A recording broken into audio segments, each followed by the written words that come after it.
Assalamualaikum warahmatullahi wabarakatuh. Balik lagi sama admin Suwarni Channel. Ini merupakan video lanjutan dari part sebelumnya. So bagi kalian yang baru aja bergabung, Mimin saranin untuk juga digas video Mimin lainnya agar nyambung alur ceritanya. Link udah ada di kolom deskripsi. Sebelum masuk ke jalan ceritanya, Mimin mau ucapin terima kasih kepada kalian yang udah bantu dukung channel ini dengan like, komen, dan subscribe. Tanpa kalian channel ini nggak bakalan eksis sampai sekarang. Untuk yang baru bergabung, bolehlah untuk klik tombol subscribe dan aktifin tombol lonceng agar tidak ketinggalan update-update video dari kami. Nggak sabar untuk keseruan alur ceritanya. Oke, Mimin izin intro ya.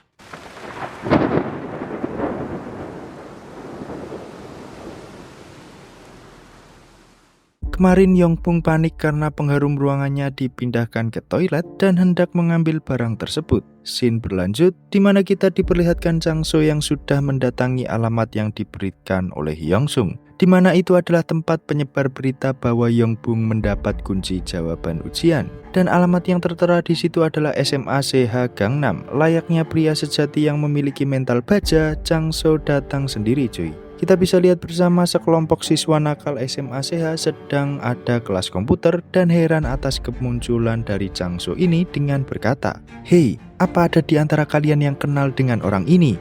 Seseorang yang lain berkata, "Entahlah, emang siapa dia?" Changso dengan santai sambil memegang secari kertasnya bertanya, "Apakah itu ulah kalian, hah? IP-nya benar di sini." Tidak paham apa yang sedang dibicarakan oleh Changso, siswa-siswa nakal dari SMA CH ini kemudian mulai mengejek. "Kau ngoceh apa? Sepertinya kau punya banyak uang di celanamu. Sini, berikan kepadaku."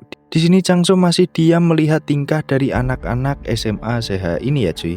Dan bertanya dalam hatinya, "Sialan, apa Yongsung menipuku?" Tanpa pikir panjang lagi, Changso menghabisi berandalan SMA CH sendirian cuy. Saat telah rata dan hendak meninggalkan tempat tersebut, Changso mengumpat, "Li Yongsung, lihat aja giliranmu." Scene Mimin pindah ke toilet guru laki-laki dulu ya, di mana kedua guru ini menyadari bahwa ada sesuatu yang berbeda dari pengharum ruangannya, sedang mengecek dengan detail sambil berkata, "Sepertinya ada yang aneh dengan alat ini."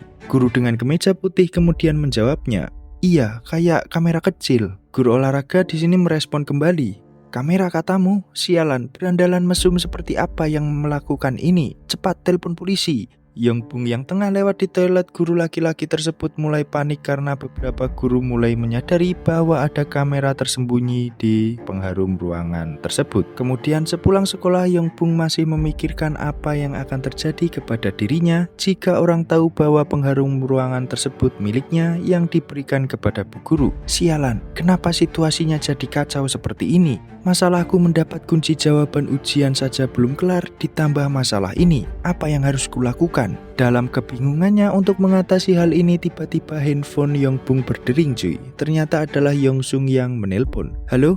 Halo? Ah, akhirnya kau menjawab panggilanku." Yongpung kemudian menjawabnya, "Cuy, ada apa? Kondisiku sedang kacau hari ini." Di seberang Yongsung berkata lagi, "Tidak, aku hanya ingin melaporkan kerjaanku.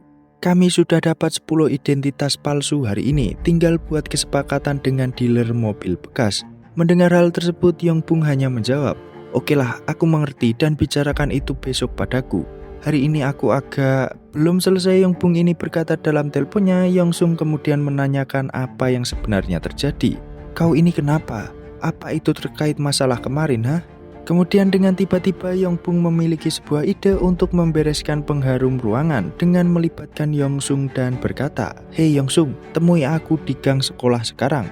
Di pertemuan keduanya, Yongpung menjelaskan apa yang terjadi dan menyuruh untuk mengambil sebuah pengharum ruangan di laci guru BK. Singkatnya, Yongsung menyelinap malam-malam demi pengharum ruangan tersebut dan memberikannya kepada Yongpung. Saat menyerahkannya, Yongsung berkata, "Ini kan, tapi ingat, aku tidak akan ikut-ikut setelah ini ya." Yongpung dengan perasaan lega kemudian berkata, "Oh, terima kasih Yongsung, kau lebih berguna daripada Changso itu."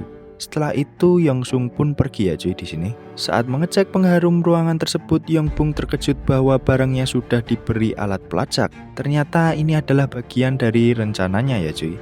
Guru olahraga dengan cepat segera menuju tempat alat pelacak tersebut. Dengan spontan Yongpung menghancurkan pengharum ruangannya dan mengambil kartu memori, namun terlambat. Guru olahraga sudah berada tepat di belakangnya cuy. Segera Yong Bung lari, namun guru olahraga tak membiarkannya. "Japingan mesum, berhenti kau!" Sampailah mereka ke tempat parkiran sebuah gedung dan Yong Bung yang bersembunyi di balik salah satu mobil-mobil tersebut, cuy. Sambil terus mencari ke sana kemari, guru olahraga bertanya sambil berteriak, "Woi, keluar kau kalau berani. Baiklah jika itu maumu." Tanpa diduga, guru olahraga ini berkata sambil berteriak, "Oke Google, apa admin ganteng?" Dan ya, handphone milik Yong Bung ini pun bersuara membuat guru olahraga tahu lokasinya. Yong Bung panik sambil melihat handphonenya tersebut dan bam, saat menoleh ke atas guru olahraga sudah berhasil mendapatinya, cuy. Tak ingin pasrah akan keadaannya, Yong Bung melanjutkan pelariannya sambil mengumpat, "Kampret, kenapa jadi seperti ini?" Scene Mimin pindah di mana Yong Sung dalam perjalanan pulang setelah mengambil pengharum ruangan atas suruhan Yong Bung yang bertemu dengan Changso. Changso yang sudah berlumuran darah kemudian berkata, "Kebetulan aku sedang mencarimu. Aku tidak tahu apa yang kau sembunyikan dariku dan Yong Bung, tapi intinya kau akan tamat hari ini." Di sini Yong Sung hanya meresponnya dengan santai, "Waduh, kau berantakan sekali, tapi ternyata kau cepat menyadarinya ya. Kukira kau akan jadi idiot selamanya." Mendengar hal tersebut, Changso dengan cepat menyerang Yong Sung dengan pukulan hook kiri, namun masih bisa dihindari oleh Yong Sung ini, cuy. Yong Sung segera menyerang dengan mencoba melakukan sapuan ke kaki Changso, namun Changso masih mampu menghindarinya. Walau sapuannya tidak berhasil, Yong Sung berhasil mengambil lengan kiri dari Changso yang terfokus pada pergerakan kakinya dan bam, Changso berhasil dijatuhkan. Changso yang sudah mulai kesal kemudian bangkit setelah dijatuhkan oleh Yong Sung sambil bergumam, "Fokus, aku hanya perlu fokus." Kemudian serangan kedua dilancarkan Changso, kali ini menggunakan pukulan jab, cuy. Namun di sini Yong Sung masih bisa menghindarinya lagi. Setelah itu Yong Sung kemudian mulai menjaga jarak dengan Changso. Di sela-sela pertarungannya, Yong Sung menanyakan alasan mengapa dia menjadi tangan kanan dari Yong Bung dengan bertanya, "Biar kutanya satu hal, apa alasanmu mengikuti Yong Bung, ha?" Sambil mengusap dagunya, Changso teringat akan sesuatu yang membuat dia nurut kepada Yong Bung, cuy. Di mana scene tersebut Changso sedang merawat seseorang yang ternyata adalah ibunya. Kala itu ibunya berkata, "Rawat ibu di rumah saja, nak. Bukankah biaya rumah sakit ini mahal?" Sambil memegang tangan ibunya, Changso kemudian menjawab, "Ibu jangan khawatir, aku punya teman dan dia adalah cucu dari pemilik rumah sakit ini." Ternyata demi pengobatan ibunya ya, cuy. Lanjut ke masa sekarang, di mana Changso hendak menjawab pertanyaan Yong Sung ini. Itu karena ibu. Belum selesai Changso ini berkata, Yong Sung melemparkan topinya ke arah muka. Sepersekian detik Changso tidak bisa melihat pergerakan dari Yong Sung dan bam, Yong Sung melakukan sapuan lagi dan kali ini berhasil. Setelah itu Yong Sung tak menghentikan serangannya kepada Changso. Dengan lengan sweaternya Yong Sung melakukan choke ke leher, membuat Changso kesulitan dalam bernafas. Secara perlahan kesadaran Changso mulai hilang. Changso masih berupaya sekuat tenaga untuk bisa lolos dari kuncian ini, cuy, namun Yong Sung menariknya lebih kuat. Setelah yakin bahwa Changso telah pingsan, Yong Sung melepaskan kunciannya dan segera menelpon Joanna. "Halo, beres, dia sudah pingsan, bersiaplah dan datang kemari.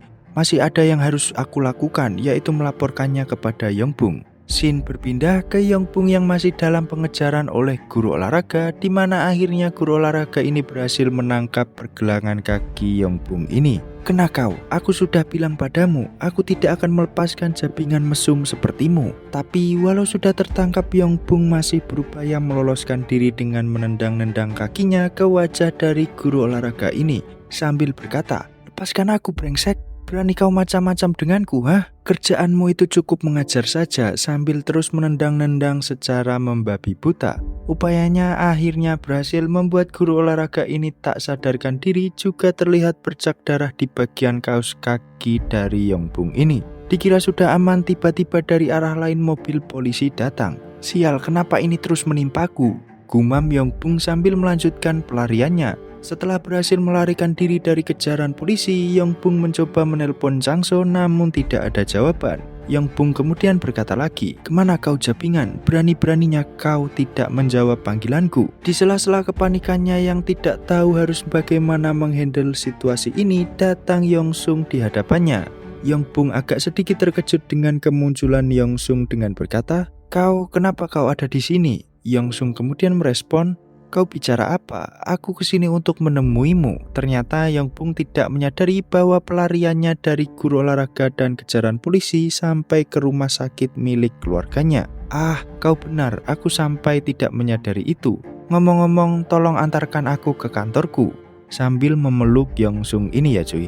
Atas tindakan Yongbong yang memeluk dirinya, Yongsung merespon, tentu saja kau tidak perlu khawatir, aku akan mengantarkanmu ke kantor. Sambil merangkul Yongbong, Yongsung melanjutkan bicaranya. Tapi daripada ke kantor, kenapa kita tidak keluar saja? Di sini Yongbong masih agak kebingungan dengan menampilkan mimik muka herannya dan tiba-tiba Yongsung merubah rangkulannya menjadi sebuah teknik kuncian, membuat Yongbong kesulitan dalam bernapas dan sesekali dia ingin mengatakan sesuatu namun Yongbong keburu tidak sadarkan diri cuy. Tak lama setelah kejadian ini Yongbong bangun dan terkejutnya dia begitu melihat sekitarnya. Ya, Yongbong berada di sebuah ujung papan loncat kolam renang cuy.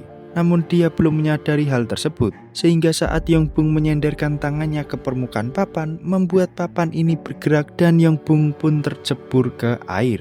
Kita bisa lihat bersama kepanikan dari Yongbong yang meminta tolong untuk diselamatkan karena dirinya tidak bisa berenang. Tidak, tolong, siapapun tolong aku. Begitulah teriakan Yongbong ini. Kepanikan ini bertambah saat dirinya ingin menapakkan kakinya ke dasar kolam untuk dapat mengambil udara ke permukaan dan menyadari satu hal bahwa dasar kolam ini sudah dipenuhi oleh ranjau paku. Dirinya agak tenang saat dia berhasil menggapai tali lintasan dan melihat seseorang di sisi luar kolam. Dan ya, dia adalah Yongsung cuy. Dengan spontan Yongbong berteriak, "Dasar jabingan Lee Yongsung, apa yang kau lakukan kepadaku, hah? Cepat bantu aku ke darat sialan." Yongsung kemudian berdiri dari posisinya dan merespon, "Lee Yongbong, biar ku ceritakan kepadamu cerita menarik sambil memutus tali lintasan kolam ini ya cuy." Kita kembali dulu ke masa lalu saat Yongsung kehilangan kakaknya ya.